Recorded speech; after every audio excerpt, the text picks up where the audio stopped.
School of Management Studies, IGNOU presents an audiobook on the course Mmpc 006 Marketing Management for MBA program. Block 4 Sectoral Applications and Emerging Issues. Unit 13 Marketing of Services. Part 1.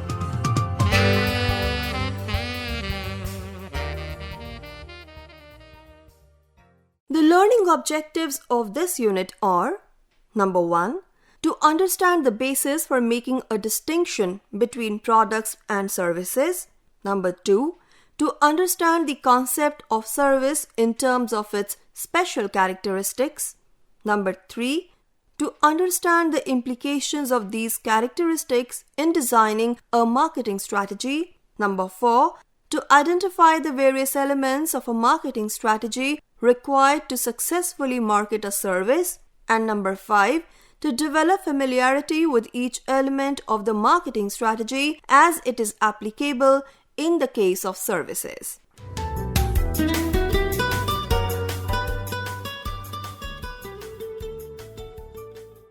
Introduction. Economists have divided all industrial and economic activities into three main groups: primary, secondary, and tertiary. Primary activities include agriculture, fishing, and forestry. Secondary activities cover manufacturing and construction, and tertiary activities refer to the services and distribution. In the pre-industrialized era, primary activities were the mainstay of the economy. The Industrial Revolution marked the beginning of increasing importance of secondary activities and the gradually decreasing status of agriculture and allied activities. The period following World War II saw USA become the world's first service economy, with more than 50% of the working population employed in producing services. The bulk of Americans are employed in the service sector, and as much as 79% of the US economy is service-oriented. This led a New York congressman to remark that America is becoming a nation of people who are serving each other hamburgers or taking in each other's laundry. However, the US service industry is a very technical and sophisticated one, comprising computer and software development, business consultancy, telecommunication, banking, and insurance. This pattern of economic development is not universally applicable to all countries. In many African and Asian countries, the agriculture sector is still the dominant one. In countries like India, we can observe the growing importance of the manufacturing and service sectors, while agriculture still continues to retain its stronghold on the economy. The manufacturing and service sectors are growing not only in volume but also in sophistication and complexity. The wide array of services found in the metropolitan cities of Mumbai, Bengaluru, Delhi, Kolkata, and Chennai compare favorably with those found anywhere in the world. Daniel Bell, in his book The Coming of the Post-Industrial Society, called this period of dominance by the service sector as the post-industrial society. According to him, and I quote, "If an industrial society is defined by the quantity of goods as marking a standard of living, the post-industrial society is defined by the quality of life as measured by the services and amenities such as health, education, recreation, and the arts, which are now deemed desirable and possible for everyone." Unquote.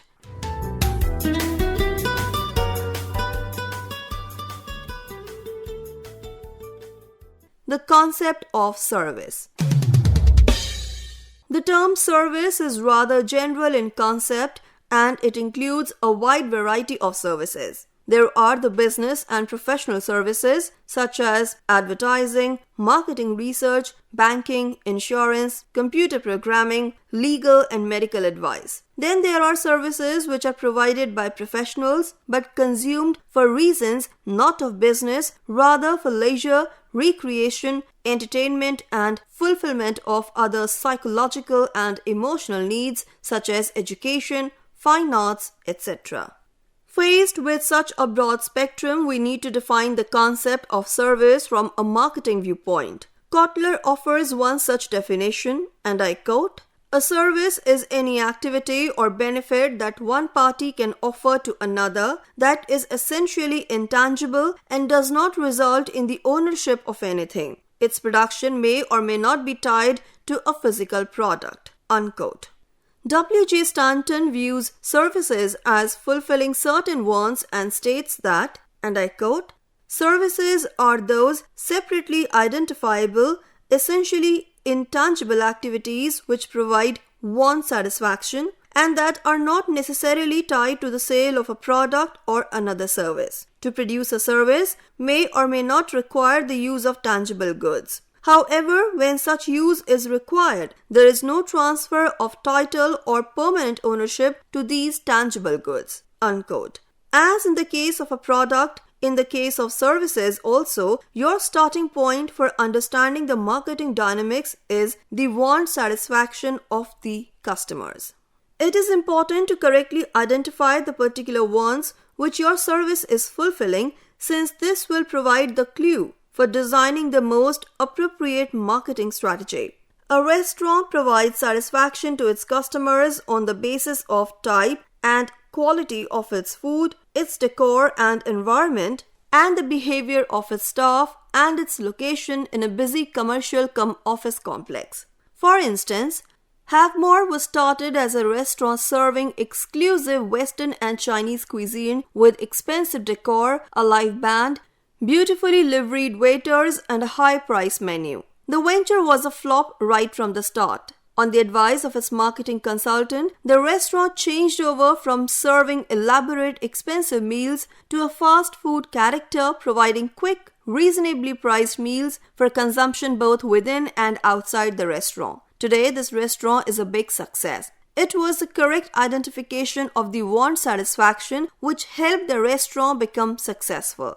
Located in a predominantly office area, the restaurant's major clientele was office-going people. During office lunch break, people do not visit a restaurant for relaxation or status satisfaction. They have limited time at their disposal and want a quick, clean meal at a reasonable price with minimum frill and fancy. In this case, the restaurant was satisfying the basic hunger need but was catering to a very specific class of customers, that is, office goers, with a special kind of constraint, that is, of time and money. To be successful, you have to firstly identify the basic need which is being fulfilled by your service, and secondly, find ways and means to differentiate it from that of the competitors so that you can increase your number of customers and also command their loyalty. In our earlier example of the restaurant, it was only after the basic need had been correctly identified that the restaurant could adopt an appropriate marketing strategy and turn the corner. Thus, as a marketing manager involved in the marketing of services, your first concern should be the identification of the customer's needs. A clue to this can be provided by looking into the reasons for the phenomenal growth of the service sector in recent times.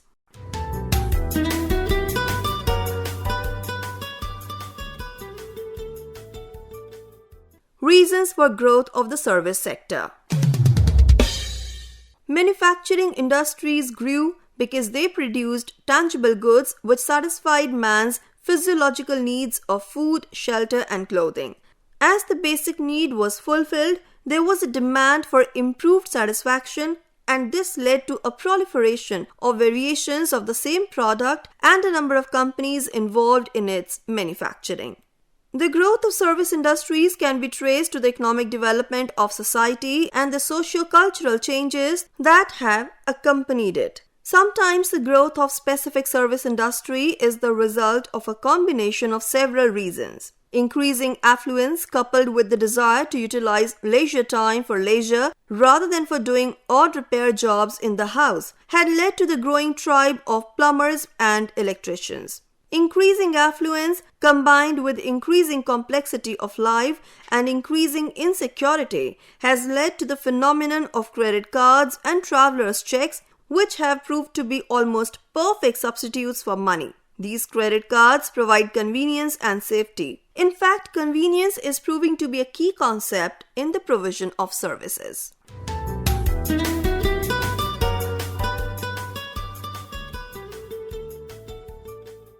Characteristics of services.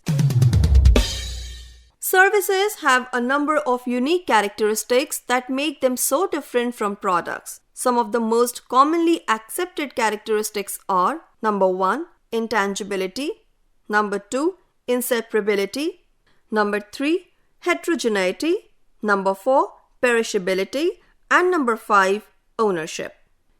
Intangibility. When you buy a cake of soap, you can see, feel, touch, smell, and use to check its effectiveness in cleaning.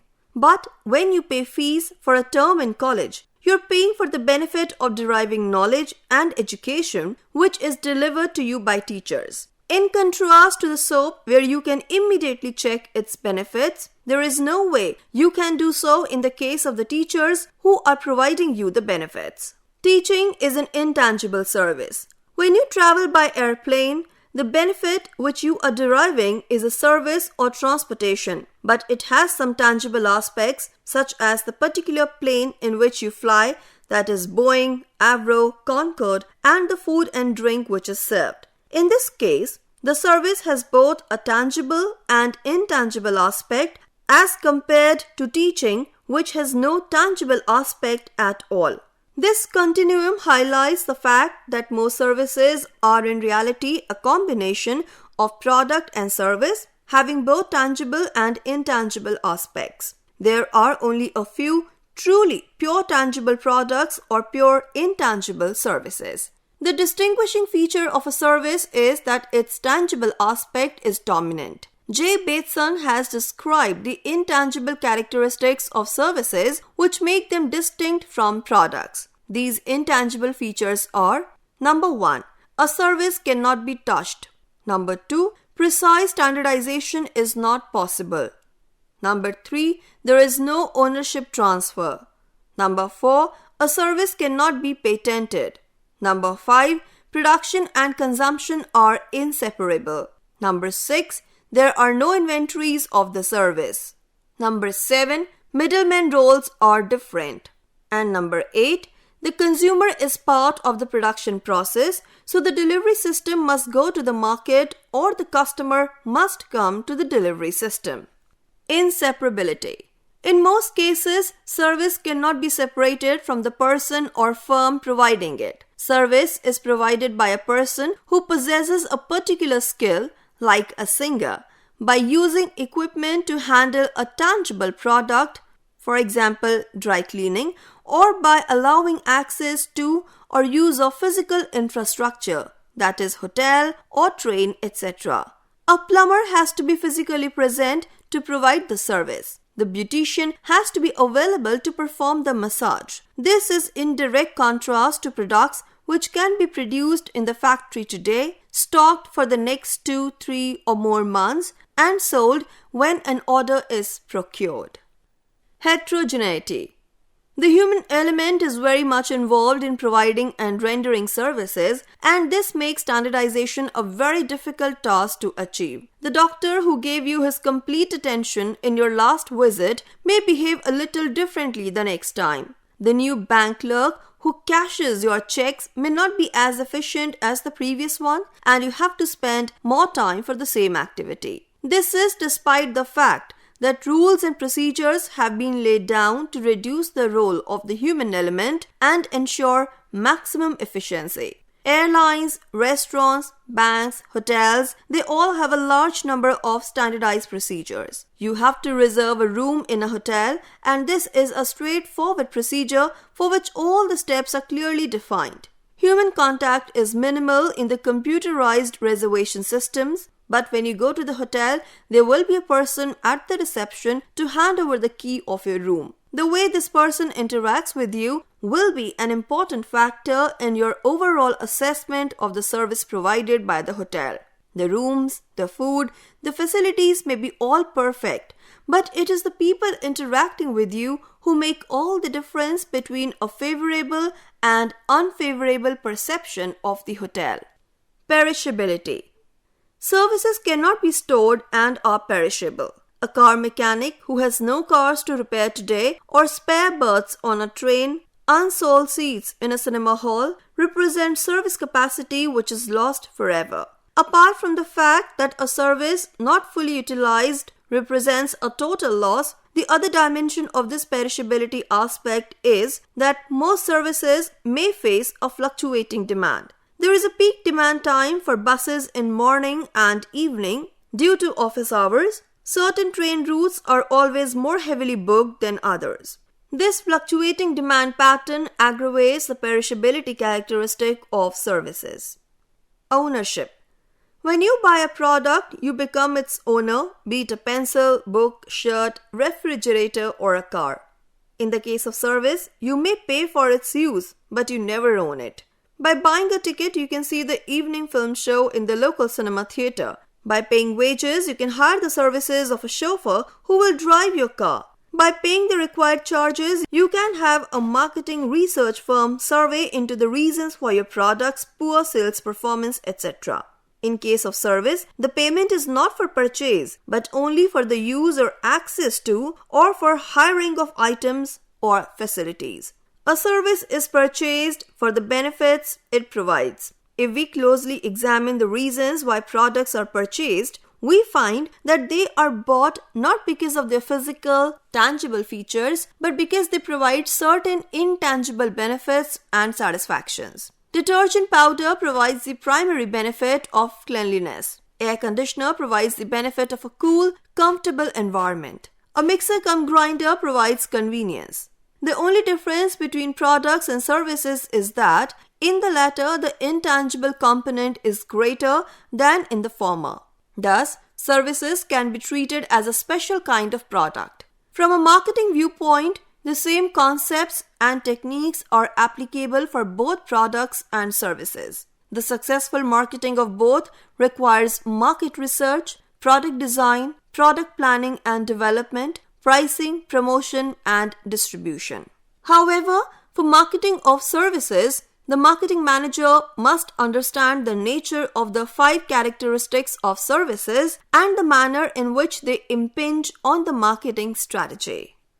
There are some other factors which have inhibited the active marketing of services. Professionals such as doctors and lawyers have traditionally been opposed to the idea of marketing. Rather, they have relied on the word of mouth of satisfied customers for increasing their clientele. The small size of many service organizations such as beauty parlors, repair shops, barber shops, etc. also limits the use of marketing techniques which can be successfully used in larger organizations, and then there is a case of service organization such as schools, hospitals, universities which enjoy more demand than they can cope with. These institutions have therefore never felt the need for actively marketing their services.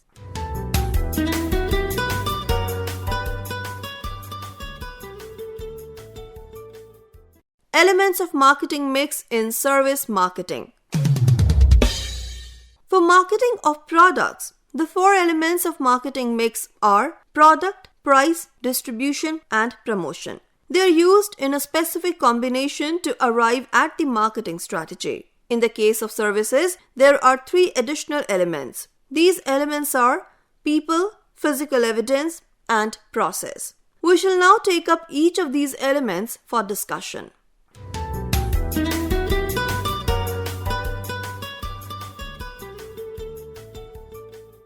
Product. The most important issue in the service product understands is what benefit and satisfaction the customer is seeking from the service. From the viewpoint of a restaurant's manager, the restaurant simply provides food, but the customers are coming to the restaurant maybe for seeking an outing, for an atmosphere different from home, for relaxation, entertainment, or even status. The marketing of services can be a success only if there is a match between the service product from the customer's viewpoint and the supplier's viewpoint. To find this match as a manager, you would have to analyze your service at many levels, such as number 1, the customer benefit concept, number 2, the service concept, number 3, the service offer, and number 4, the service delivery system. Customer benefit concept. The service product which you offer in the marketplace must have its origin in the benefits which the customers are seeking. But the problem is that customers themselves may not have a clear idea of what they are seeking, or they may find it difficult to express, or it may be a combination of several benefits and not a single one. Over a period of time, the benefits sought may also change. This change in customers may come about by a satisfactory or unhappy experience in utilizing the service, through increased sophistication in service use and consumption, and changing expectations. All these make the issue of marketing a service product very complex. Number 2. Service concept. Using the customer benefits as the starting point, the service concept defines the specific benefits which the service offers. At the generic level, the service concept refers to the basic service which is being offered. A center for the performing arts may offer entertainment and recreation. But within this broad framework, there can be specific choice paths for satisfying the entertainment objectives, such as drama, musical concerts, mime, poetry recitation, dance, etc. Defining the service concept helps answer the fundamental question, what business are we in? Service offer. Having defined the business in which you are operating, the next step is to give a specific shape and form to the basic service concept. To refer to the example of Center for the Performing Arts, the service concept is to provide entertainment. The service offer is concerned with the specific elements that will be used to provide entertainment like drama, music, mime, poetry recitation, and dance. In the category of musical concerts, the choice may be vocal or instrumental. Within vocal, whether light or classical, Hindustani, Carnatic or Western. While these represent the intangible items of the service offer, the physical infrastructure of the center in terms of its seating capacity, comfortable seats, quality and acoustics, provision of air conditioning, snack bar and toilets are the tangible items. The tangible aspects can be controlled by offering the best possible benefit, but the quality and performance of the actors, singers, musicians cannot be controlled. Theoretically, a manager must control both the tangible and intangible components. But in practice, he can control only the tangible components and lay down norms for the intangible components. For example, maximum duration of recital, brief introduction before each dance item, etc. Service forms. In what form should the services be made available to the customers is another area of decision making. Should all the shows of the center be available in a package deal against a yearly membership fee or a seasonal ticket? Should there be daily tickets with the consumer having freedom to watch any one or more performances being staged on that particular day? Or should each performance have a separate entrance ticket with a higher priced ticket for a well-known performer? Service form refers to the various options relating to each service element. The manner in which they are combined gives shape to the service form. Next is service delivery system. When you go to your bank to withdraw money from your account, you either use a check or a withdrawal slip in which you fill all the particulars and hand it over to the clerk who, after verifying the details, gives you money. The check or withdrawal slip and the clerk constitute the delivery system. In a restaurant, the waiters are the elements of the delivery system. The two main elements in a delivery system are the people and the physical evidence. The competence and public relations ability of a lawyer represent the people component, while his office building, office door, letterhead, etc. are all elements of the physical evidence. The physical evidence components have also been called facilitating goods and support goods. These are the tangible elements of the service and they exert an important influence on the quality of the service as perceived by the consumers. As a manager marketing services, you would like to market not just one service but a range of services. You would need to take decisions on the length and width of the range of services, the manner in which they complement and support each other, and how well they face up to the competitors' offerings. The service or services which you offer must be targeted at a specific market segment. The target market segment must have a definite need for the service. For example, the recreation facilities for children would succeed only if the parents of the children perceive a definite advantage in the trade-off of money versus time. The parents must perceive it worthwhile to spend money on the children to keep them busy rather than spending their own time.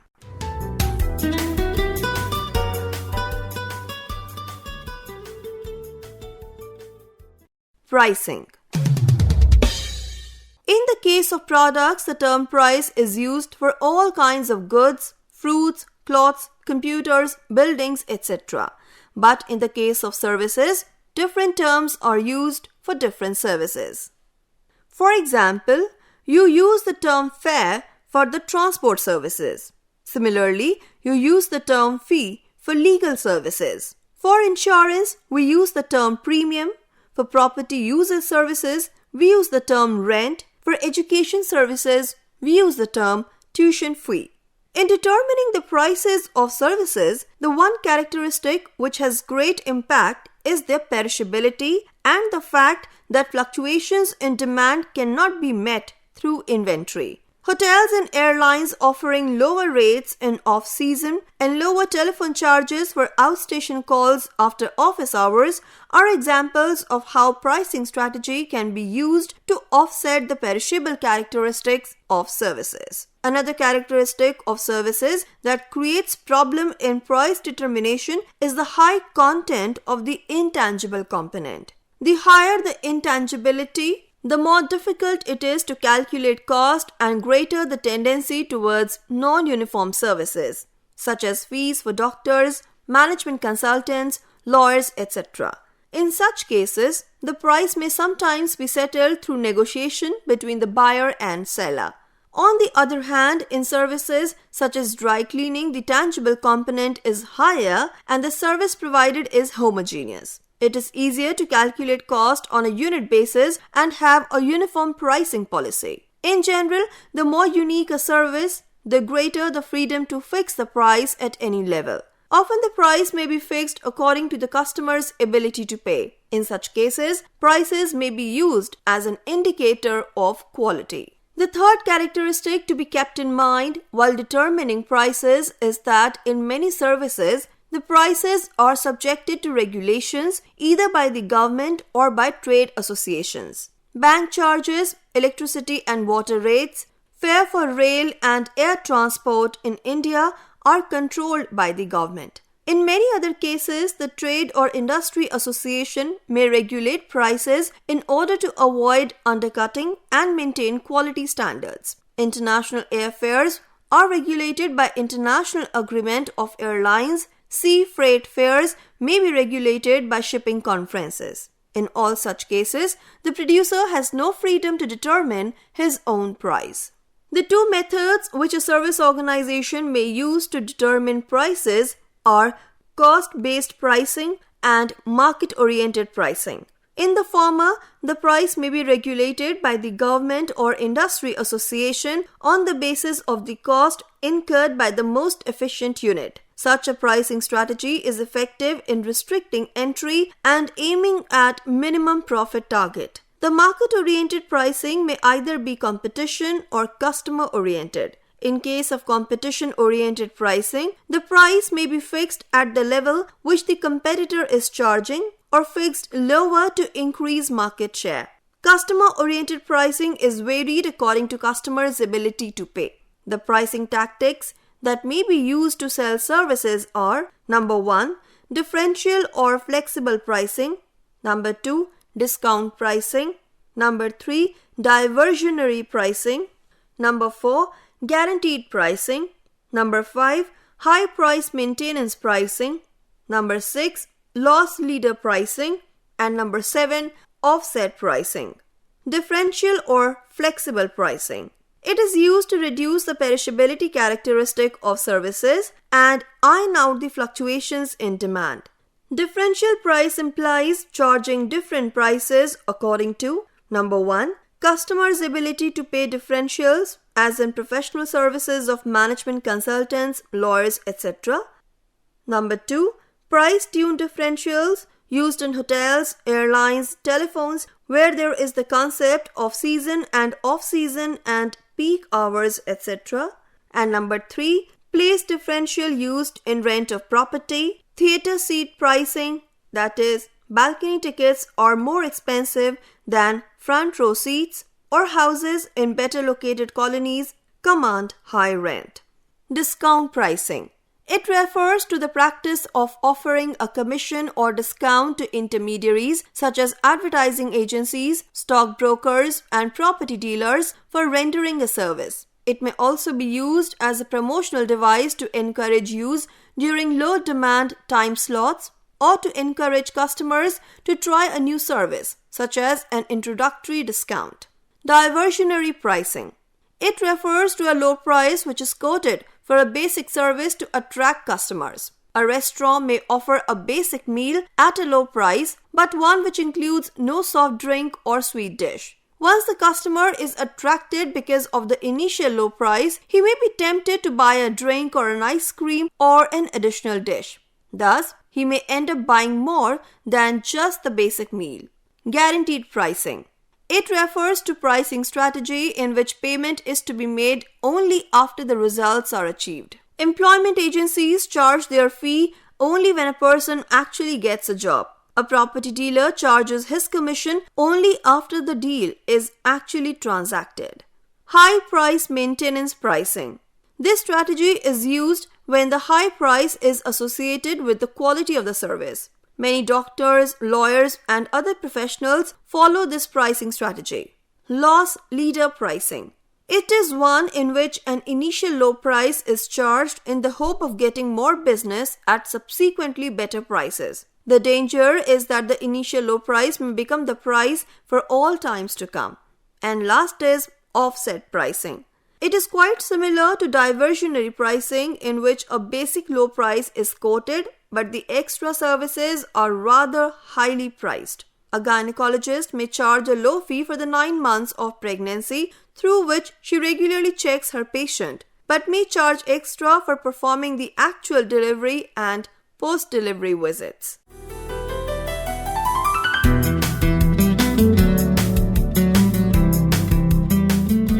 We were listening to the audiobook by the School of Management Studies IGNOU for MBA program, course code Mmpc 006, Marketing Management. Course Coordinator Professor T.B. Vijay Kumar, School of Management Studies IGNOU. Voiceover by Harpreet Kaur. Edited by Savita. Program assisted by Tarannum Jahan and Jagbandhu Jana. Program produced by Dr. Manoj Kumar Singh. This program was brought to you by Electronic Media Production Center of Indira Gandhi National Open University.